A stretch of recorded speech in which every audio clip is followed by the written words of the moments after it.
Hey, what's up, guys? Just kind of expanding on the previous video on human performance potential. Had a client ask this morning why some things transfer and other things do not. So let's say you are doing strength transfers to many things, whereas say jumping rope does not necessarily transfer to some other things. So what we're looking at is the SAID principle, specific adaptations to imposed demands.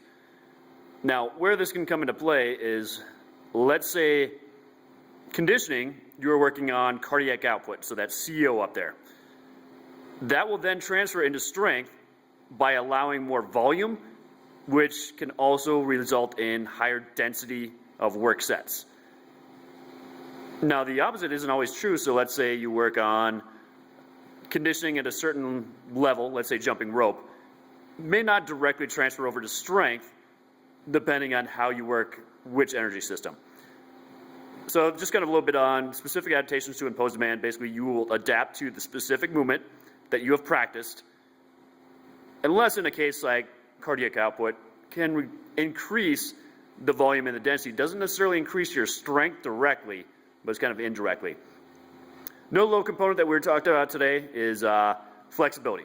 So if you look at kind of our little things here, the first one right here is basically kind of a downward dog position. So kind of what we were discussing is if you lose slack in the system from the heel all the way up to the head, you then lose the benefit of flexibility, which is kind of that one in the middle. So the butt is not very high, there's not a peak, there's nothing to get a stretch over. So we're using the hips as basically a lever and a hinge point. Same thing with the knees. So let's say the knees flex, you've now got slack in the system.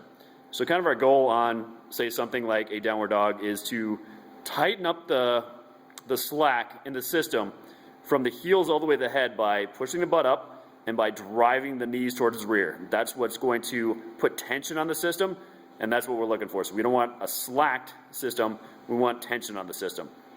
The other component to flexibility is to get one side to release the brakes, you're going to have to contract the other side. You don't have to, but this is just a technique, is to contract the opposite side with a very hard contraction is going to help that muscle on the other side relax maximally. So the harder you contract, the more the front side can relax.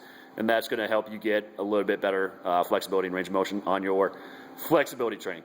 So just real quick whiteboard session, and we'll be back later with another one.